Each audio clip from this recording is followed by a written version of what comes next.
IAS, IPS बनना या IRS बनना तो बहुत ही मुश्किल है और पता नहीं कितने घंटे पढ़ना पड़ता है। अगर मैं नहीं भी दूंगी तो भी मेरे यूपीएससी के अटेम्प्ट्स जा रहे हैं, तो मैं इस अटेम्प्ट को दूं। हैरानी की बात ये थी कि उस टाइम पे मैं प्रेग्नेंट थी। सुबह 3 घंटे निकालना, फिर किसी तरह शाम को 2 घंटे निकालना, कहीं ना कहीं नींद पूरे नहीं हो रही थी क्योंकि मैं 9 महीने प्रेग्नेंट थी।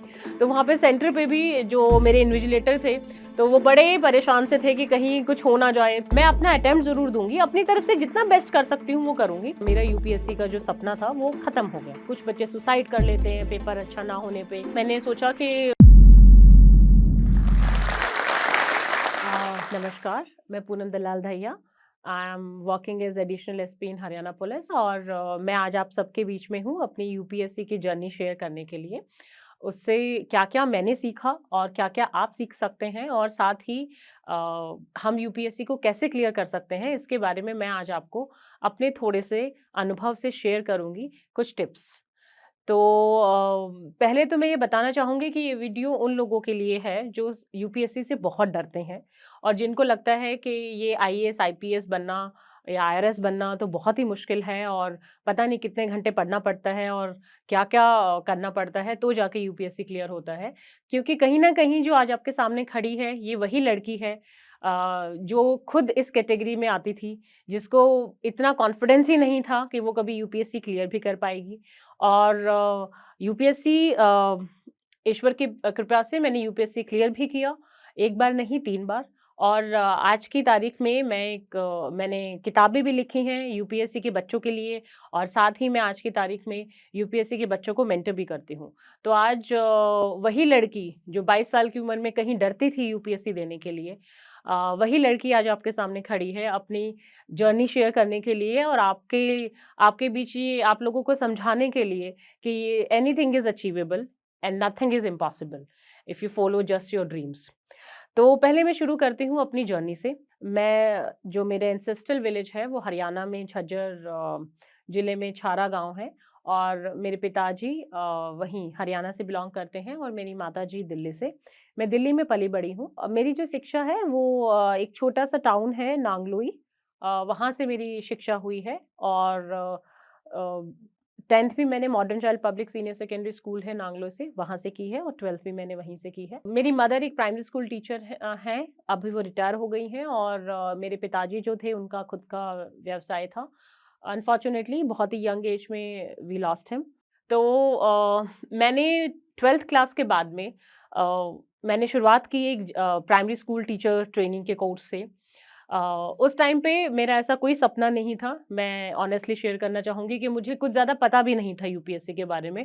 सिर्फ़ इतना पता था कि एक आम लड़की की तरह मैं एक इंडिपेंडेंट लाइफ़ जीना चाहती थी और अपने पैरों पे खड़ा होना चाहती थी। तो 12th के बाद में ज़्यादा गाइडेंस नहीं थी हमारे पास में, तो मैंने 12th के बाद में एक जेबीटी का कोर्स होता है प्राइमरी स्कूल टीचर का, वो मैंने किया और उसके जस्ट 2 साल बाद में वो कोर्स करने के 2 साल बाद में मेरी नौकरी लग गई गवर्नमेंट स्कूल में। और क्योंकि मेरी गवर्नमेंट स्कूल में नौकरी लग गई थी और क्योंकि मैं ऑलरेडी एक सरकारी नौकरी में थी, तो मैं बहुत ज़्यादा मतलब रेगुलर डिग्री नहीं कर सकती थी, तो इसलिए मैंने ये दिल्ली यूनिवर्सिटी से कॉरेस्पॉन्डेंस से in fact as a external student मैंने ग्रेजुएशन पास किया। और ग्रेजुएशन पास करने के बाद में भी मुझ में ये कॉन्फिडेंस नहीं था कि यूपीएससी करूँ, क्योंकि मुझे आज भी याद है जब मैं ग्रेजुएशन में दिल्ली यूनिवर्सिटी आर्ट्स फैकल्टी जाती थी, तो वहाँ पे बहुत सारे बच्चों को वहाँ पे यूनिवर्सिटी की लाइब्रेरी में मैं देखती थी, जो लोग 18-18 घंटे क्लेम करते थे कि हम 18 घंटे से बस पढ़ ही रहे हैं। उनको पूरे टाइम पढ़ते हुए देखती थी, तो मुझे लगता था पता नहीं ये क्या एग्ज़ाम है, इसको कैसे क्लियर किया जा सकता है। एनीवेज़ तो ग्रेजुएशन के बाद में मैंने बैंक पीओ के एग्ज़ाम दिए और उसमें मेरा चयन हुआ और स्टेट बैंक के अंदर में मैंने 3 साल नौकरी करी। तब भी मेरे दिमाग में एक बार भी नहीं आया कि मैं यूपीएससी को अटेम्प्ट करूँ, क्योंकि वो कॉन्फिडेंस ही नहीं था कहीं न कहीं पे। उसके बाद में बैंक के बाद में मैंने एसएससी ग्रेजुएट लेवल एग्ज़ाम दिया और उसमें जब मेरा 7वाँ रैंक आया ऑल ओवर इंडिया बिना किसी कोचिंग के और तो मुझे थोड़ा-सा कॉन्फिडेंस आया और कि अगर मेरा 7वाँ रैंक इसमें आया है जिसमें हमारे टाइम पे उस टाइम पे आई एम टॉकिंग अबाउट 2006 के करीब की बात मैं कर रही हूँ। तो 2006 में उस टाइम पे आई थिंक अराउंड 20 से 30 लाख बच्चे देते थे एसएससी ग्रेजुएट लेवल, और उसमें जब मेरा बिना किसी कोचिंग के 7वां रैंक आया और मैंने अपनी फर्स्ट चॉइस की service income tax as a inspector मैंने जॉइन की। तो मुझे कहीं न कहीं लगा कि मुझे ये यूपीएससी का ट्राई करना चाहिए। एक दूसरी वजह ये भी थी कि मैं जनरल कैटेगरी से बिलॉन्ग करती हूँ और जनरल कैटेगरी को तब तक 3 अटेम्प्ट मिलते थे, 4 अटेम्प्ट्स मिलते थे till the age of 30 years. तो मैं ऑलरेडी 28 की एज में आ चुकी थी और मेरा एक अटेम्प्ट तो वैसे ही एज वाइज़ ख़त्म हो गया था। तो मुझे ये था कि अगर मैं नहीं भी दूँगी तो भी मेरे यूपीएससी के अटेम्प्ट्स जा रहे हैं, तो मैं इस अटेम्प्ट को दूँ। तो पहला अटेम्प्ट जैसे हर पहले अटेम्प्टर के साथ होता है, अ, मैंने बिल्कुल अंडर कॉन्फिडेंस से दिया क्योंकि आप यूपीएससी को इस लेवल पे मानते हो और अपने आप को इस लेवल पे। तो जब आप इधर से इधर अपने आप को मानते हो, आप ऑलरेडी एक डिसएडवांटेज से प्ले कर रहे हो। ये चीज़ मुझे बहुत बाद में रियलाइज़ हुई, मैं इन सब बातों पे बाद में आऊँगी। तो जब मैंने पहला अटेम्प्ट दिया, तो मेरा हुआ इसमें फॉर्च्यूनेटली मेरा उसमें भी सिलेक्शन हुआ, पहले अटेम्प्ट में ही सिलेक्शन हुआ, परंतु मुझे अपनी पसंद की सर्विस नहीं मिल पाई और दूसरे अटेम्प्ट में भी मेरा सिलेक्शन हुआ दोबारा, लेकिन फिर मुझे मेरी पसंद की सर्विस नहीं मिली और तीसरे अटेम्प्ट में मैं प्री क्वालीफाई नहीं कर पाई। और इसी के साथ मेरा 30 साल पूरे हो गए थे उस टाइम पे और मेरा यूपीएससी का जो सपना था वो खत्म हो गया। उसके बाद में जैसे कि जनरली होता है कि हम किसी चीज़ को बड़ी शिद्दत से अगर चाहें, तो पूरी कायनात आपको कोशिश करती है उस चीज़ से मिलाने की। Where there is a will there is a way somehow. तो यही चीज़ कहीं न कहीं मेरे साथ हुई और 5 साल के बाद में जब मैं टोटल यूपीएससी को भूल चुकी थी, 2011 में मैंने लास्ट अटेम्प्ट दिया था और 2015 के अंदर नोटिफ़िकेशन आता है, जहाँ पे 2011 वाले कैंडिडेट्स को एक एक्स्ट्रा अटेम्प्ट दिया जाता है। जब मैंने वो नोटिफ़िकेशन पढ़ा, उससे पहले मैंने यूपीएससी से टोटली सब कट ऑफ कर लिया था, जैसे एक ब्रेक ऑफ में होता है कि यूपीएससी से हर जुड़ी चीज़ से मैंने नाता तोड़ लिया था। अखबार हिंदू पढ़ना छोड़ दिया था, इंडियन एक्सप्रेस पढ़ना छोड़ दिया था और डीडी न्यूज़ देखनी छोड़ दी थी और मतलब तकरीबन हर लिहाज से मैं यूपीएससी से कोसों परे थी। तो सडनली मेरे जीवन में फिर ये हलचल हुई और 2015 में ये नोटिफ़िकेशन आया। पर हैरानी की बात ये थी कि उस टाइम पे मैं प्रेग्नेंट थी। मैंने जस्ट अपना बेटा कंसीव किया था और जब ये नोटिफ़िकेशन आया तो एक दुविधा सी रही मन में कि क्या मैं ये पेपर दूँ या ना दूँ? तो वही ख़्याल आया कि यूपीएससी अगले साल तो स्पेशली कोई अटेम्प्ट निकालेगी नहीं, तो मेरे पास यही एक चांस है टू मेक इट और नॉट मेक इट। तो मैंने वही किया, मैंने सोचा कि let's give our best and उसके बाद देखा जाएगा। तो उन्हीं मेरे को लगता है ज़िंदगी की सबसे चैलेंजिंग सर्कमस्टांसेस में जब मैं 5 साल से पढ़ाई से बिल्कुल दूर थी, इसमें एक और इंटरेस्टिंग बात है कि उस टाइम तक पिछले 5 सालों में सिलेबस भी यूपीएससी का चेंज हो गया था, पैटर्न चेंज हो गया था। कुछ सब्जेक्ट्स ऐसे इंट्रोड्यूस कर गए थे जो पिछले वाले मेरे पहले जब मैंने तैयारी की थी तो वो थे ही नहीं, जैसे एथिक्स और मेरे लिए एक तरह से बिल्कुल नई शुरुआत सी थी। बट फिर भी मुझे लगा कि why not? Let's try, what's the harm? तो अगस्त में जब मैंने प्री दिया, आई स्टिल रिमेंबर मैं सेंटर पे गई और क्योंकि मैं 9 महीने प्रेग्नेंट थी, तो वहाँ पे सेंटर पे भी जो मेरे इन्विजिलेटर थे, तो वो बड़े परेशान से थे कि कहीं कुछ हो ना जाए। तो somehow I give my pre and luckily मेरा प्री क्लियर हो गया और पहली बार ऐसा था कि प्री और मेंस के बीच में जो टाइम था, उसमें मैं मेंस का उतना सोच ही नहीं रही थी जितना कि अपने बच्चे के बारे में सोच रही थी। और उसी टाइम पे जब तक प्री का रिज़ल्ट आया मेरी डिलीवरी हो गई और ऐज़ मतलब वो चैलेंजिंग सर्कमस्टेंसेस को और ज़्यादा चैलेंजिंग बनाते हुए मैं बेड रेस्ट पे थी। पिछले मतलब 1 डेढ़ महीना मैं बेड रेस्ट पे रही और उसके बाद सिर्फ़ 1 महीना मुझे तकरीबन मिला, 1 से सवा महीना अपनी मेंस की तैयारी करने का, जो कि वही पैटर्न, वही सब्जेक्ट जो कि सब चेंज हो चुके हैं मेरे लिए। कुछ टॉपिक्स ऐसे थे जो मैंने पढ़े भी नहीं थे। 5 साल से मैं बिल्कुल आउट ऑफ टच थी और मेरे लिए मतलब इससे ज़्यादा चैलेंजिंग शायद हो नहीं सकता था। ऊपर से एक ढाई महीने का बच्चा, जो भी जिन्होंने भी कभी बच्चे को पाला है वो समझ सकते हैं कि पहले 6 महीने कितने ज़्यादा टायरिंग होते हैं क्योंकि बच्चे के साथ में आप एडजस्ट कर रहे होते हैं, आप चीज़ें सीख रहे होते हैं, साथ-साथ में you are a new mother, you are learning different things और दूसरा मैं अपने मदरहुड पे भी कोई किसी तरह का कॉम्प्रोमाइज़ नहीं करना चाहती थी। बट एज़ वो जैसे कहते हैं कि Fortune also favours the strong and the brave. तो कहीं न कहीं पे मुझे कहीं न कहीं में मन में था कि चाहे जो भी सर्कमस्टांसेस हों, जो भी सिचुएशंस हों, मैं अपना अटेम्प्ट ज़रूर दूँगी, अपनी तरफ से जितना बेस्ट कर सकती हूँ वो करूँगी। क्योंकि मैं हमेशा इस बात में बिलीव करती हूँ कि ज़िंदगी में ज़रूरी नहीं कि आपके पास में सबसे बढ़िया कार्ड्स हों हमेशा। लेकिन आपके पास जो भी कार्ड्स हैं, वो आप हमेशा कोशिश कीजिए उनसे अच्छे से खेलने की। क्या पता आप वो गेम जीत जाएँ। तो I am eternal optimist that way. तो मैंने उन सारी चीज़ों में 2.5 महीने के बच्चे के साथ अपने मेंस दिए। मुझे आज भी याद है कि मेरा सेंटर यूपीएससी था मेंस के दौरान में। और क्योंकि मेरा बेटा इतना छोटा था, तो हम उसको साथ में लेके जाते थे, मेरे इन-लॉज़ मेरे साथ जाते थे, मेरे हस्बैंड। और हमने यूपीएससी के पास ही एक होटल ले रखा था रेंट पे।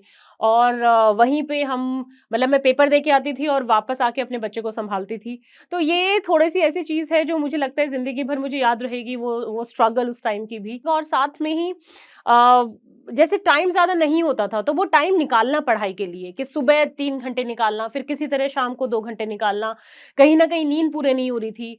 प्रेगनेंसी के टाइम ये सब रहा, उसके बाद डिलीवरी के बाद तो बिल्कुल ही मैं ज़ॉम्बी बन गई थी, क्योंकि हर 2 घंटे में मेरे बच्चे को मेरा बच्चा उठ जाता था। I used to care for that. उस टाइम मुझे काफ़ी सपोर्ट रहा मेरी मदर इन लॉ का, मेरे फादर इन लॉ का, मेरे हस्बैंड का, मेरी खुद की मदर का, मेरे ब्रदर्स का।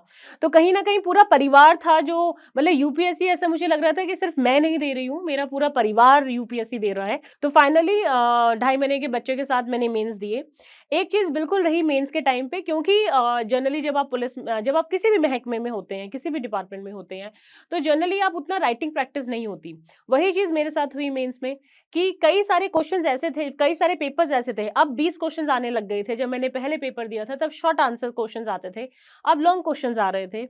तो 20 क्वेश्चन्स को लिखना और विदाउट राइटिंग प्रैक्टिस, क्योंकि मैं बिल्कुल मेरे पास सिर्फ 1 महीना था किसी तरह कोर्स को ब्रश अप करने का, उसमें मुझे अपना ऑप्शनल भी ब्रश अप करना था, मुझे जीएस के बारे में भी पढ़ना था, नया पेपर एथिक्स था उसके बारे में पढ़ना था। और फिर पेपर के अंदर में वो सब मतलब बिल्कुल रिवाइज़ करके या किसी तरीके से सिलेबस को थोड़ा-सा अपने कंट्रोल में करके, पढ़ के उसको देना और उसके साथ में उसको लिखना, वो 20 क्वेश्चन्स को अटेम्प्ट करना मेरे लिए सबसे बड़ी फाइट थी। तो मैं आउट ऑफ राइटिंग प्रैक्टिस थी टोटली। और उसका मुझे काफ़ी खामियाज़ा हुआ, मुझे ऐसा लगता है, क्योंकि मैं हर पेपर में मेरे 4 या 5 क्वेश्चन छूटे मुझसे, क्योंकि राइटिंग प्रैक्टिस थी ही नहीं। 5 साल के बाद आप इमेजिन कीजिए, आप एकदम से आपको पेपर पकड़ा दिया जाए और आपको लिखना हो 20 क्वेश्चन्स, तो सडनली आप कैसे लिख पाएँगे? और मेरे को तो टाइम ही नहीं मिला। मुझे तो कोर्स पूरा करने का ही टाइम नहीं मिला, राइटिंग प्रैक्टिस का तो कोई मतलब ही नहीं था।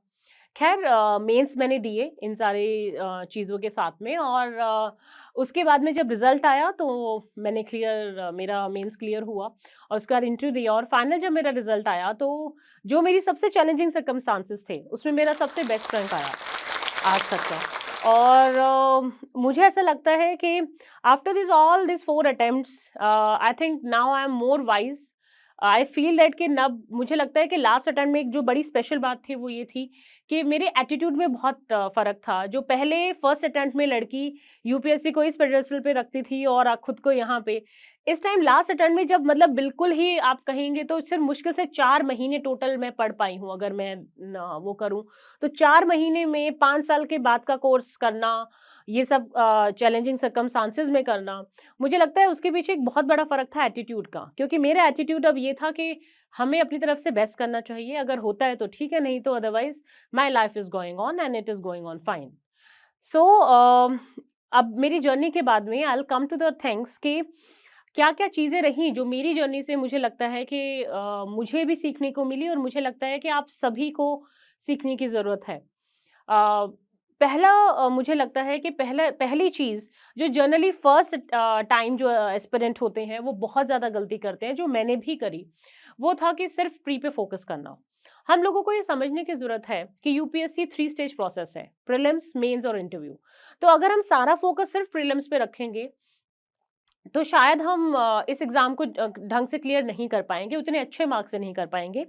मैंने भी क्या किया जब मैंने पहला अटेम्प्ट दिया, क्योंकि मैं इतना ज़्यादा डरी हुई थी यूपीएससी को लेके, तो मेरा सारा फ़ोकस था किसी तरह प्री हो जाए।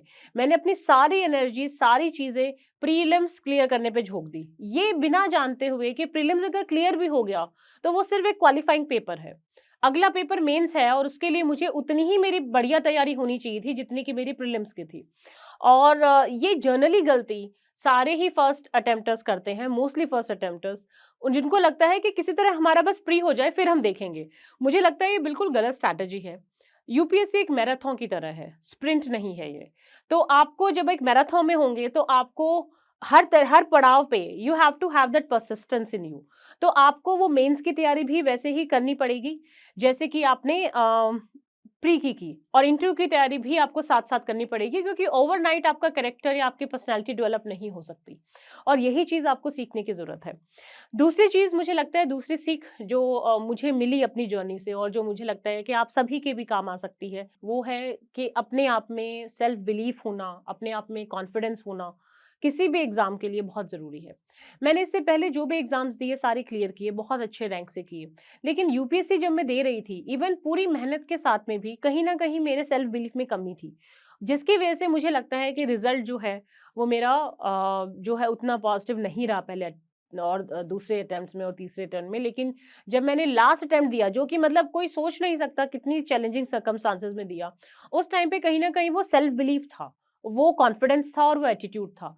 और मुझे लगता है शायद कि जब हम इस पेपर को एक वीकनेस पॉइंट ऑफ व्यू से देते हैं या एक अंडर कॉन्फिडेंट पर्सपेक्टिव से देते हैं, तो कहीं न कहीं वो पेपर हम पे हावी हो जाता है। अगर हम इस पेपर को एक कॉन्फिडेंस के साथ देंगे, अपनी सारी कैपेबिलिटीज़ में कॉन्फिडेंस रखते हुए देंगे, अपने आप में बिलीफ रखते हुए देंगे, तो शायद देयर इज़ नथिंग इम्पॉसिबल और आपकी वही जो पॉज़िटिव चीज़ें हैं, जो आपकी स्ट्रेंथ है, वो निकल के आएँगी। राइट। तो अब ये सारी लर्निंग्स के बाद में मैं आपसे बात करना चाहूँगी कि किस तरीके से मैंने काफ़ी सारे पेपर्स क्लियर किए हैं और यूपीएससी जैसे 3 बार किया, उससे पहले बैंक पीओ किया, एसएससी ग्रेजुएट लेवल किया, टीचिंग का एग्ज़ाम किया। तो मुझे ऐसा लगता है कि मुझसे क्या चीज़ थी ऐसी जिसने मुझे हेल्प किया ये पेपर को क्रैक करने में। यूपीएससी पे फ़ोकस रखते हुए मैं इस क्वेश्चन का आंसर दूँगी, बट जो भी मैं टिप्स दे रही हूँ, वो कहीं न कहीं आपको हर पेपर में हेल्प करेंगी, किसी भी पेपर को अगर आप अटेम्प्ट कर रहे हो। तो पहले तो सबसे इम्पोर्टेंट टिप मुझे लगती है जो काफ़ी लोग गलती कर जाते हैं, वो है कि क्या पढ़ना है और क्या नहीं पढ़ना। यूपीएससी में, खासकर यूपीएससी में ये बहुत ज़रूरी है, जिस तरह ये ज़रूरी है कि क्या पढ़ना है, उसी तरह यूपीएससी में उससे कहीं ज़्यादा इम्पोर्टेंट है कि क्या नहीं पढ़ना है। क्योंकि अगर आपके पास लिमिटेड टाइम है, अगर आपने बहुत एक्सेसिव पढ़ लिया तो आप उसको रिटेन नहीं कर पाएँगे और वो मुझे लगता है कि हर एग्ज़ाम के लिए इम्पोर्टेंट है। तो इसलिए आपको अपना सिलेबस अच्छे से पता होना चाहिए, आपको एग्ज़ाम का पैटर्न पता होना चाहिए। तो जब आपके पास ये सारी चीज़ें होंगी तो आप टोटल फ़ोकस तरीके से ये सारी चीज़ों को अटेम्प्ट कर पाएँगे और आपका बड़ा डेडिकेटेड सी अप्रोच होगी पेपर के लिए। दूसरी एक इम्पोर्टेंट टिप मेरी साइड से कि आप कोई भी टॉपिक करें, तो आपको ये ज़रूर अपना सेल्फ असेसमेंट साथ-साथ करना चाहिए। आप कोई भी टॉपिक कवर कर रहे हैं जनरल स्टडीज़ का, लेट्स से आप पॉलिटी का पार्लियामेंट्री सिस्टम पढ़ रहे हैं, तो आप वो टॉपिक करें और उसके बाद में, ठीक उसके बाद में थोड़ा ब्रेक लेके उस टॉपिक से पर्टेनिंग जो लास्ट ईयर्स में क्वेश्चंस आए हैं, उनको ज़रूर अटेम्प्ट करें। उससे आपको पता चल पाएगा कि जो टॉपिक आपने पढ़ा है, वो एक्चुअली आपको समझ में आया है कि नहीं आया, आया है तो कितना आया है और क्या उससे एक साथ ही आपको कॉन्फिडेंस भी मिलेगा जब आप उस टॉपिक से रिलेटेड 70-80% को अगर आप क्वेश्चंस को अगर आप ठीक से सॉल्व कर पा रहे हैं, तो you will get that confidence in yourself कि मैं वो क्वेश्चन कर सकता हूँ और that is now this topic is I have mastered this topic which is very important for your preparation. वो आपके अंदर पॉजिटिव एनर्जी भी लाएगा और साथ में आपके कॉन्फिडेंस लेवल्स को भी बढ़ाएगा ये। और साथ ही जब आपकी तैयारी ये बेसिक सब हो जाए, फाउंडेशन बन जाए, तो फिर पेपर से जस्ट 1 या 1.5 महीना पहले जो टाइम है, वो एक्सक्लूसिवली मॉक टेस्ट प्रिपरेशन के लिए रखिए। आप मॉक टेस्ट कीजिए, साथ में लास्ट ईयर के पेपर्स भी कीजिए, लास्ट के 7 या 8 साल के पेपर कीजिए और उसके साथ में आपको ये भी पता होना चाहिए कि कितनी कट ऑफ पे ये पेपर का सिलेक्शन होता है। Generally it's a thumb rule कि अगर किसी भी पेपर में आपके 60% आ रहे हैं, तो that is much, at least UPSC के पेपर में आई कैन से कि यूपीएससी की कोई भी किसी भी साल की आप कट ऑफ निकाल लीजिए, 60% से ऊपर कट ऑफ शायद गई ही नहीं है। तो आप 60% को टारगेट कीजिए। लास्ट ईयर के पेपर्स की मैं बात करूं तो अगर आपके 60% आप अचीव कर पा रहे हैं, तो you will do well in the exam. तो आप ये भूल जाइए कि 7 लाख बच्चे बैठ रहे हैं या इसमें ये टफ है, ये ऑप्शनल बढ़िया है, ये ऑप्शनल के अंदर घटिया स्कोर आ रहा है, इस साल ये ऑप्शनल अच्छा चल रहा है। ये सारी चीजें इमटेरियल हैं। आपको ये समझने की ज़रूरत है कि क्या परसेंटेज है जो मुझे लेके आनी है, और आपका एकमात्र फोकस, जैसे कि अर्जुन का था मछली की आंख पे, तो आपकी मछली की आंख इसमें है 60% परसेंटेज को फोकस करना। और एक और टिप जो मैंने पहले भी शेयर करी, जो कि मैं अब बहुत ज़्यादा बिलीव करती हूँ, दैट इज़ दैट कि you need to have that self belief in you. उसी के साथ में प्रिपरेशन के टाइम भी सेल्फ बिलीफ, और पेपर करते हुए टाइम भी ये सेल्फ बिलीफ। जनरली ये देखा गया है कि जनरली जब आप पेपर करते हैं, अटेम्प्ट करते हैं, तो कई बार होता है कि आपको जो सेट मिला है या कोई भी क्वेश्चन पेपर आपने किया और स्टार्टिंग के 4 क्वेश्चन आपको नहीं आए, 5 क्वेश्चन नहीं आए, and somehow you just lose your cool. आपको लगता है कि मुझसे ये पेपर क्लियर नहीं होगा, या आपको लग रहा है पेपर बहुत टफ है। आपको एक बात समझने की ज़रूरत है कि पहली बात तो, जैसे मैंने पहले कहा कि यूपीएससी एक मैराथन है, उसी तरह हर पेपर भी एक मैराथन है। तो आपके अगर पहले 6 क्वेश्चन नहीं आपको समझ आ रहे, कोई बात नहीं, नेक्स्ट 94 क्वेश्चंस हैं आपके पास में, जो कि आपका स्कोर बनाएंगे। दूसरी चीज़ ये कि अगर पेपर आपको टफ लग रहा है, तो आपको ये समझाने की ज़रूरत है कि ये टफ है तो सबके लिए टफ है, तो इसका मतलब कट ऑफ जो है वो थोड़ा सा कम जाएगी। और अगर पेपर इजी है तो वो सबके लिए इजी है। In fact easy paper serious candidates के लिए थोड़ी प्रॉब्लम की बात हो जाती है, क्योंकि कट ऑफ बहुत हाई जाती है और उसके अंदर में आपको वो बेनिफिट नहीं मिल पाता जो कि टफ पेपर में शायद मिल पाए। तो पेपर अच्छा है, टफ है, इजी है, डजंट मैटर। आपको अपना पेपर के अंदर में अपना कूल रखने की जरूरत है, अपने आप को समझाने की जरूरत है, 3 इडियट्स की तरह कि all is well and I will do it. तीसरी चीज़ मुझे लगता है कि जो पेपर के दौरान ही बहुत ज़रूरी है कि जब भी आपको कोई पेपर मिले, तो पहले आप उन क्वेश्चंस को करने की कोशिश करें जो आपको शॉर्ट आते हैं। आजकल तकरीबन हर पेपर में नेगेटिव मार्किंग है, तो मेरे सलाह आपको रहेगी कि पहले आप उन क्वेश्चंस को फटाफट अटेम्प्ट कीजिए। एक बार पूरे पेपर से ग्रो थ्रू हो जाइए, मतलब फर्स्ट क्वेश्चन से अगर वो आता है, श्योर आता है तो उसको कीजिए, नहीं तो उसको छोड़ के दूसरे क्वेश्चन पे आ जाइए। इस तरह पहले पूरे क्वेश्चन पेपर को अटेम्प्ट करते हुए शॉर्ट क्वेश्चंस आइडेंटिफाई कीजिए। उसके बाद देखिए कि आपका शॉर्ट में कितने आ रहे हैं। फॉर एग्जांपल मैंने पेपर किया, 50 क्वेश्चंस मेरे शॉर्ट मुझे लग रहा है कि मेरे ठीक है। आगे 30 क्वेश्चन ऐसे हैं जिसमें मुझे लग रहा है कि मैं लास्ट के 2 ऑप्शंस में पहुंच पा रही हूँ, 2 ऑप्शंस में रूल आउट कर पा रही हूँ। तो वहां पे आपको इंटेलिजेंट गेस लेने की जरूरत है। You have to take a intelligent guess. और उसके साथ में आपको ये भी, जिस तरह आपने पहले स्टेज में ये आइडेंटिफाई कर लिया कि कौन से क्वेश्चन आपको शॉर्टली आते हैं, वो आपको अटेम्प्ट करने चाहिए, उसी तरह आपको ये भी आइडेंटिफाई करना है कि कौन सी स्टेज कि अब कौन से ऐसे क्वेश्चंस हैं जो मुझे बिल्कुल नहीं आते और मुझे बिल्कुल नहीं अटेम्प्ट करने। जैसा मैंने स्टार्टिंग में कन्वर्सेशन में कहा कि जैसे ये जरूरी है कि कौन सी किताब पढ़नी है और कौन सी नहीं पढ़नी है, वो दोनों ही इंपॉर्टेंट एस्पेक्ट हैं। उसी तरह पेपर में भी ये बहुत जरूरी है कि आपको क्या अटेम्प्ट करना है और क्या नहीं करना। उसके बाद जो बीच के रह जाते हैं आपके, फॉर एग्जांपल 50 क्वेश्चंस आपको पता है कि मैं श्योरली अटेम्प्ट करना चाहता हूँ, 20 क्वेश्चंस ये हैं जो मैं बिल्कुल नहीं अटेम्प्ट करना चाहता क्योंकि मुझे उनके बारे में कुछ भी अंदाजा नहीं है, तो उनको छोड़ दीजिए। बिकॉज वो अगर आप गेस करेंगे तो आपके नेगेटिव मार्किंग की तरफ आप ज्यादा जाएंगे। अब बीच के जो 30 क्वेश्चन है उसमें इंटेलिजेंट गेसिंग कीजिए। तो अगर आप ये सारी टिप्स ध्यान में रखेंगे तो मुझे लगता है कि सिर्फ कोई भी एग्जाम जो है आप ऐसा नहीं है जो आपसे क्लियर ना हो, और यूपीएससी भी आपसे 100% क्लियर होगा। उसी के साथ में एक लास्ट चीज़ जो मैं सभी को बताना चाहूँगी कि अल्टीमेटली हमें ये समझने की ज़रूरत है कि ये जो भी एग्ज़ाम्स हम क्लियर करते हैं, ये हमारी ज़िंदगी के एक पार्ट हैं बस। These are just exams. ये हमारी पूरी ज़िंदगी नहीं है, ये हमारी पूरी ज़िंदगी को डिफ़ाइन नहीं करते। और कहीं न कहीं पे जो बच्चे काफ़ी न्यूज़ में आता है कि कुछ बच्चे सुसाइड कर लेते हैं पेपर अच्छा ना होने पे, या कुछ लोग बिल्कुल डिमोटिवेट हो जाते हैं अगर उनका क्लियर नहीं होता तो। तो मुझे लगता है कि life is much more then this all exams. वैसे तो मैं उम्मीद रखूँगी कि जो भी ये टॉक में हमारे साथ जुड़े हुए हैं, उन सभी को मेरी तरफ से बहुत-बहुत शुभकामनाएँ कि आपका एग्ज़ाम हो। बट अगर 1% ना हो तो please remember, this is just an exam, life is much more than that and we all are much more than that. Thank you. इस वीडियो के बारे में अपनी राय नीचे कमेंट सेक्शन में हमें बताएं और अपने दोस्तों के साथ ये वीडियो शेयर करना ना भूलें। जोश टॉक्स अब स्पॉटिफाई एक्सक्लूसिव पॉडकास्ट है, जिसके साथ जोश टॉक्स की सभी कहानियाँ ऑडियो फॉर्मेट में अपलोड होंगी केवल स्पॉटिफाई पर। और हाँ, अगर आपको ये वीडियो अच्छी लगी तो आप जोश टॉक्स पॉडकास्ट को फॉलो कर सकते हैं और सुन सकते हैं ऐसी कई प्रेरणादायक कहानियाँ सिर्फ स्पॉटिफाई पर।